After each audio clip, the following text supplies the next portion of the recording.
Okay. एक प्रथा, एक प्रैक्टिस जो हमें प्रभु यीशु मसीह के लोगों के बीच में अक्सर देखने को नजर आती है, ऑल सोल्स डे के दिन या कह लीजिए क्रिसमस के मौके पर या न्यू ईयर के मौके पर, कि जो लोग मसीह में हमसे पहले जो हैं वो सो गए हैं, हमारे अक्सर भाई और बहन जो हैं, प्रियजन जो है, वो उनकी ग्रेवयार्ड पर जाते हैं और वहाँ पे वो क्या बोलते हैं, अपने दुख का जो है वो इजहार करते हैं। तो क्या ये प्रैक्टिस जो है वो बिब्लिकली जस्टिफाइड है? क्या हम बिब्लिकली इसको वेरीफाई कर सकते हैं या नहीं? तो सबसे पहले बात तो मैं ये कहना चाहूँगा कि एक सेंसिटिव टॉपिक है और मैं कोशिश करूँगा कि सही अल्फाज में जो है वो इस सवाल का जवाब दे सकूँ। दूसरी बात जो आपको जानने की ज़रूरत है वो ये है, जहाँ तक ग्रेव विजिटिंग की बात है, ठीक है, कब्र पे जाने की बात है, तो बाइबल में एक्सप्लिसिटली या सीधे तौर पर या स्पष्ट तौर पर ऐसी कोई आज्ञा नहीं मिलती कि आपको अपने प्रियजन की कब्र पे नहीं जाना है, ठीक है, और ना ही क्या बोलते कोई कमांडमेंट मिलती कि आपको जाना है। लेकिन बाइबल में हमें क्या नजर आता है? बाइबल में हमें कुछ डिस्क्रिप्शंस नजर आते हैं, बाइबल में हमें कुछ वृत्तांत या कुछ वाक्यों का वर्णन नजर आता है, जहां पे ऐसा देखा गया और ऐसा पढ़ा गया है कि परमेश्वर के लोग जो है वो अपने प्रियजनों की कब्रों पर उनके मरने के कई दिन पश्चात जाते हैं, ठीक है। जो सबसे पहला एग्जाम्पल, जो सबसे मुख्य एग्जाम्पल और सबसे जरूरी एग्जाम्पल है, वो हमारे प्रभु यीशु मसीह का है। अगर आप यूहन्ना की इंजील और उसके 11वें अध्याय और उसकी 17 से 44 आयत को पढ़ें, तो वहां पे एक वाकयात का जिक्र है, और वो वाकया जो है वो लाजर की मृत्यु और फिर उसके मुर्दों में से जी उठने का वाकया है। आपको पता है कि प्रभु यीशु मसीह का दोस्त था, बेथनी का रहने वाला था लाजर, उसको मरे हुए 4 दिन हो गए थे, और प्रभु यीशु मसीह को उसके मरने से पहले उसकी बहनों ने बता दिया था कि उसका भाई बीमार है, और उनसे विनती करी थी कि आप शीघ्र आ जाइए ताकि हमारा भाई जो है वो मरे नहीं। लेकिन प्रभु यीशु मसीह जानबूझ के उसके मरने का इंतजार करते हैं, और 4 दिन जब उसको सड़ने को हो जाते हैं, तब वो बेथनी जाते हैं, उनकी बहनों को लेते हैं, मरियम और मार्था को, कब्र पे जाकर विलाप करते हैं। लिखा हुआ है कि यीशु रोया। अगर आप उस वाकयात को पढ़े, जीसस वेप्ट। क्यों? क्योंकि उनके दोस्त की वफात हो गई है, वो मर गया। और वो किस उद्देश्य से जाते हैं?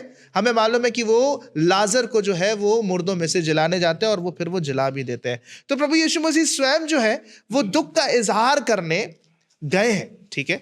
दूसरा जो उदाहरण हमारे पास नजर आता है, वो अगर आप लूका की इंजील और उसके 24वें अध्याय को पढ़े और उसकी पहली 6 आयत को पढ़े, तो वहां पर लिखा है कि हफ्ते के पहले रोज मरियम मगदलिनी, मरियम और सलोमी प्रभु यीशु मसीह की कब्र पे जाते हैं ताकि उसके शरीर पर जो है वो मसाले लगा सके, है ना। प्रभु यीशु मसीह को मरे हुए भी और दफन की प्रक्रिया पूरे होने के 2 दिन गुजर चुके हैं, और वो तीसरे दिन जाते हैं उनको इम्बाम करने के लिए या उन पर मसाले लगाने के लिए। तो जहां तक बात डिस्क्रिप्शंस की है कि परमेश्वर के सेवक और प्रभु यीशु मसीह स्वयं कब्र के पास जा रहे हैं, तो वो हमें नजर आता है, लेकिन एक्सप्लिसिटली कोई कमांडमेंट जो है वो हमें नजर नहीं आती। इस प्रैक्टिस के हवाले से जो हमें ऑल सोल्स डे पर और हमारे प्रियजनों के बीच में नजर आती है जब लोग कब्र जाते हैं, इसके हवाले से मैं सिर्फ इतना कहना चाहता हूं कि देखिए, इंटेंशन जो है वो बहुत मैटर करता है, ठीक है। आप किस इंटेंशन या किस ख्याल के साथ जा रहे हैं अपने अजीज की कब्र पर, वो बहुत ज्यादा मायने रखता है, क्योंकि इस प्रथा के, इस प्रैक्टिस के एडवांटेजेस भी हैं और डिसएडवांटेजेस भी हैं, ठीक है। प्रोज भी है और कॉन्स भी हैं। अगर मैं कॉन्स की बात करूं, जो कि बहुत ही स्वाभाविक तौर पर अगर आप किसी से पूछे, कोई अगर एक विचारधारा जो हमारे लोगों के बीच में नजर आती है जो कि सरासर गलत है, जो डिसएडवांटेज है जिसके बारे में मैं पहले जिक्र करना चाहता हूं, वो ये है कि लोगों को लगता है कि जब वो अपने अजीज की कब्र पे जाए हैं, तो वो ऐसा होता है कि कुछ लोग जो है इग्नोरेंस में या क्या बोलते पवित्र शास्त्र की बातों को ना जानते हुए, भाई उन लोगों के लिए जो मर चुके हैं प्रार्थना करते हैं, है ना। लोग कहते हैं कि भाई आओ हम अपने अजीज की आत्मा की शांति के लिए प्रार्थना करें, है ना। और ये कब होता है? जब वो मर जाता है, ठीक है। और अक्सर 1 या 2 साल 3 साल बाद, चूंकि हम उससे प्यार करते हैं, इसलिए हम इस इरादे जाते कि आज कब्र पे जाकर हम ना सिर्फ रोएंगे बल्कि उसके लिए प्रार्थना भी करेंगे कि परमेश्वर उस पर रहम करे, उसकी आत्मा पर। इसलिए लोग लिखवा देते रेस्ट इन पीस। लेकिन ये बात सच है कि हर किसी की कब्र पर जहां पे रेस्ट इन पीस लिखा, जरूरी नहीं कि वो रेस्ट इन पीस हो, लेकिन लोग जाते तो हैं अपनी अजीजों के लिए दुआ करने कि शायद परमेश्वर उसकी आत्मा पर रहम करे।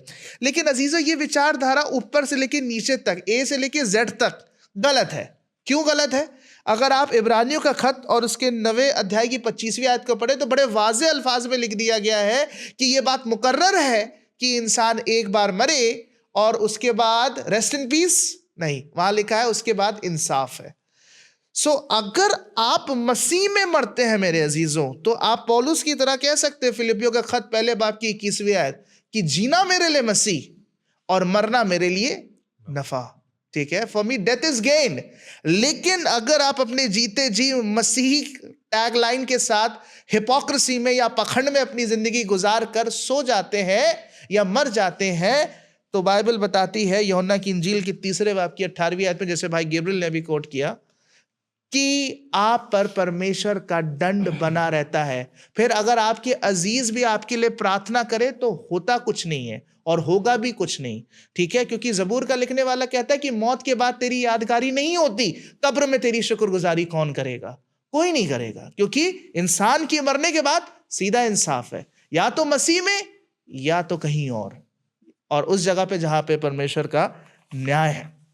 ओके, सो जहां तक की बात एडवांटेजेस की है कि क्या क्या क्या कुछ भला निकल सकता है इस क्या बोलते प्रैक्टिस से, ग्रेव विजिट की प्रैक्टिस से। आपने हमें जिन्होंने हमसे ये सवाल पूछा है, हम उन्हें जानते हैं, हमारी बहुत अजीजा है हमारी, हमें मालूम है कि आप सिर्फ क्या बोलते किसी के लिए प्रार्थना करने के लिए नहीं जा रही हैं या क्या बोलते कुछ और इंटेंशन से नहीं जा रही, बल्कि आपने जैसे आपने क्वेश्चन में लिखा कि आप इस उम्मीद से जा रही क्योंकि आपको पता है कि ये जो मुर्दे मेरे सामने पड़े हुए हैं वो एक रोज प्रभु यीशु मसीह की दूसरी आमद पर जलाए जाएंगे, है ना।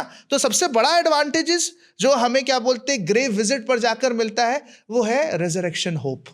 ठीक है, और पौलुस भी कहता है, अगर आप पहला कुरिन्थियों उसके 15 चैप्टर को पढ़ें और उसकी 51 से लेकर 53 आयत को पढ़ें तो वहां पर लिखा हुआ है, देखो मैं तुमसे भेद की बात कहता हूं, हम सब नहीं सोएंगे परंतु सब बदल जाएंगे, और ये क्षण भर में पलक मारते ही अंतिम तुरही फूंकते ही होगा, क्योंकि तुरही फूंकी जाएगी और मुर्दे अविनाशी दशा में उठाए जाएंगे और हम सब बदल जाएंगे। तो अजीजों, जब हम ग्रेव विजिट करते हैं तो हमें मालूम है कि हमारी मुलाकात जो मसीह में सोए हैं उनसे जरूर प्रभु यीशु मसीह की दूसरी आमद पर होगी। रेजरेक्शन होप है। दूसरा बड़ा नतीजा या एडवांटेज जो हमें इस प्रैक्टिस से नजर आता है वो ये है कि कुछ लोग होते हैं जो शायद घर पर मातम और विलाप नहीं करते, है ना। उनको जो है ज्यादा कंफर्ट इस बात में मिलता है जब वो अपने अजीज की कब्र पे जाकर और सिर धर कर उस पर क्या बोलते विलाप करते हैं, मातम करते हैं। तो अगर आप विलाप करने जा रहे हैं, मातम करने जा रहे हैं, तो आप जा सकते हैं, इसमें कोई गलत बात नहीं है। प्रभु यीशु मसीह भी जो है जब अपने भाई अपने दोस्त लाजर की कब्र पे गए तो वहां पर उन्होंने विलाप किया। तो अगर विलाप करने के लिए आपको जाना है तो आप जा सकते हैं। और तीसरी बड़ा एडवांटेज जो मुझे लगता है कि ग्रेव विजिट की प्रैक्टिस से मिल सकता है वो ये कि हमें इस बात का आभास होता है कि हम भी अविनाशी है। हमारे दुनिया में ज्यादा दिन जो है विनाशी मतलब नाशवान है। हम अविनाशी नहीं, हम नाशवान हैं, हम फाइनाइट हैं।